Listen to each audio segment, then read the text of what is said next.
A radio show like no other. It's Brian Kilmeade. So as I mentioned, we 75 basis points today. I said the next meeting could well be about a decision between 50 and 75. That would put us at the end of the July meeting, in that range in that more normal range. And that's a desirable place to be because you begin to have more optionality there about the speed with which you would proceed going forward. If things are better, we don't need to do that much. And if they're not, then we either do that much or possibly even more. Optionality, that's a word I was not thinking of using ever. Jerome Powell, him yesterday, chairman of the Fed, raising rates 0.75 basis points, first time and the biggest gain since 1994. And the market liked it yesterday. They seem to hate it today. And people were cheering it yesterday. I guess those people weren't trying to buy a house. Brian Rotella is with us now, attorney, founder, and CEO, and senior partner of Genco Legal. Hey, Brian, welcome back. Thanks, Brian. Very glad to be back. What did the Fed do? Did the Fed help or hurt yesterday? Kind of do what's necessary, it seems. We've got to stop this inflation. I mean, nobody's going to cry for lawyers or doctors, but I'm a lawyer and I represent doctors. We can't retain people, Brian. The salaries are getting out of control because people are having to buy stuff. So it's becoming a cycle because when you're out looking for a lawyer or you're out looking for a doctor, part of the reason that you're having a lot of waits and not being able to get in and see people or people aren't being responsive is directly related to this inflation. It is hitting us as far as being able to retain talent. Right. People are jumping, but it's hitting us on retaining, so they've got to do something. Even lawyers and doctors. Even lawyers and doctors. I thought that might be immune to it. And no one's going to cry for no one's going to cry for us, but at the same point, you need lawyers and doctors to do some professional services. And it ultimately hits the patient and it hits the client because what's the number one thing that they care about? They don't want to be ignored. And doctors and lawyers are feeling like they're ignoring their patients and clients because we aren't able to keep people. Right. So tell me about what's going on with healthcare and what we should look for. We're all focused on oil and gas and refineries.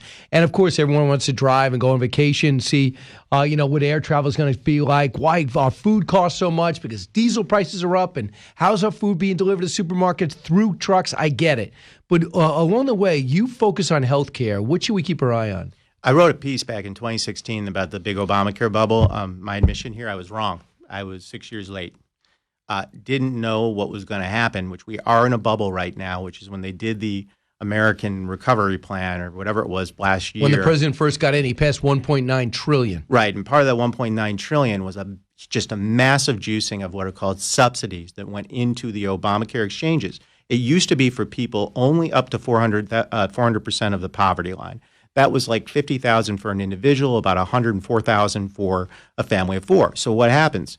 Now people are getting subsidies that make a family of four making $265,000 a year. They're getting $7,800 from the government, from the taxpayer, for health care. They don't need it. They're getting it. Right. They're using it. Well, what's that doing? It's inflating the cost of health care.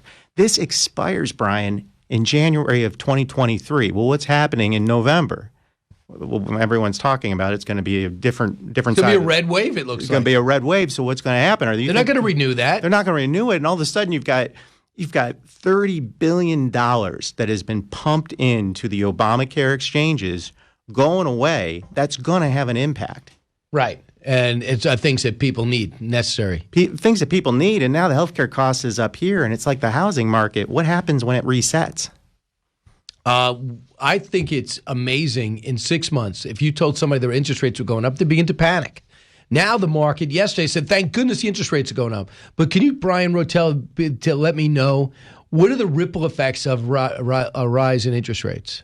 A rise in interest rates has so many ripple effects. And the ripple effect, I can just speak to in healthcare. When you move up interest rates in healthcare, what are you doing? Well, anyone who has a mortgage, anybody who's paying interest rates on credit cards, you are paying more for that. Ultimately, what do people end up not doing? They're not paying on health care. What's the number one crisis no one's talking about, Brian, that came out of this pandemic? People delayed going and getting essential care. Things like colonoscopies, things that people need to get. Why? Well, I'll tell you what, Brian, not only did they delay it, they were told not to come. Exactly. Because they were told those so-called elective surgeries should stop. Yeah, it was government mandated that you couldn't go in. And so now you've got people who have delayed important preventive care didn't get it, and now they can't. They're going to say, am I going to be choosing between paying that deductible and with these interest rates going up, we're going to have a sicker and sicker country that's good for nobody. You know, a lot of people say, look, healthcare, it does really hit everybody, but to a degree when it happens. So thankfully, if you don't have a problem, you're not really thinking about healthcare. If no one in your family's in hospital, and we hope that's the case everywhere, you're not thinking about it. One thing that's hitting everybody is inflation. You mentioned about job rotation and retention. Here's what Britt Hume, who's been around, cut 13. There's nothing that we can see now that would give us any reason to hope that inflation will subside between now and the midterms, which are just a few months away. So it looks like that's going to be a burden around their neck. Do you think so? Yeah. In Florida especially. Especially, I'm based, as you know, in Florida. This inflation, as far as for what's going to happen with anyone who's running for office right now, it's what everyone's talking about. Again, to go back to what we started with, when you've got law firms and lawyers and doctors talking about inflation and the inflating salaries, how do you bring in a new class of doctors and lawyers? The expectation as to those starting salaries, things are getting out of control, and ultimately it comes back, in my world, to the client and the patient, and it's not good for them. Right. So I want to talk about the governor, Ron DeSantis, wins by 1 point. He's about to get another 4 years, it looks like. And the question is, will he run again? Here's an example of Ron DeSantis being aggressive by trade and by nature. Maybe you could tell me how the people of Florida view him. Cut 25. I'm focused on 2022, but with Elon Musk, what I would say is, I welcome support from African Americans. What can I say? He's South African. He was asked about Elon Musk tweeting out that he looks like he's leaning towards DeSantis. Can you give me a sense from talking to your clients as well as your peers, how is Ron DeSantis viewed inside Florida?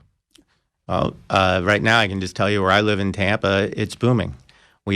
Florida feels like it's a place where we have a really good economy going on right now. That is a reflection in a lot of ways of Governor DeSantis. You don't hear people talking critically about Governor DeSantis the way you hear people talking about the administration.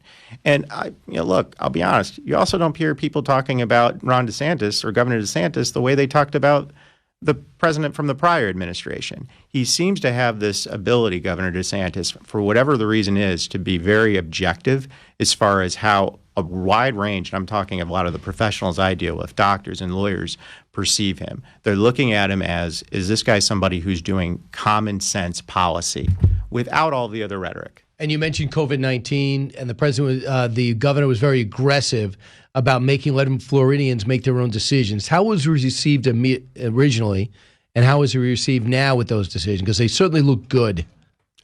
I can tell you what I find really, really interesting is I work with a lot of millennials and Generation Z.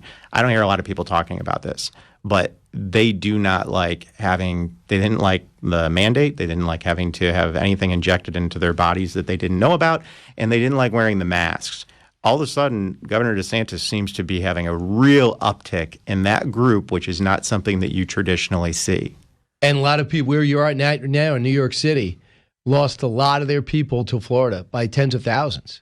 And people, it's funny, and I'm originally from New York, people that are coming down from New York are talking, and they are not, it's one of my first trips up here in the last few years through the pandemic, they're not speaking highly about New York. They're really enjoying the time that they're having in Florida. Right, absolutely. Some tourists are coming back, but unfortunately law enforcement is not empowered to keep us safe. 92% are concerned about crime. And I want you to have a good visit, but keep your head on a swivel, Brian. Brian Rotella, he's Genco Legal. He's a senior partner for Genco Legal. Thanks so much, Brian. Always great to hear from you. Absolutely my pleasure. All right, Tom Glavine next. New from the Fox News Podcasts Network, Dana Perino, co-host of The Five and America's Newsroom on Fox News Channel.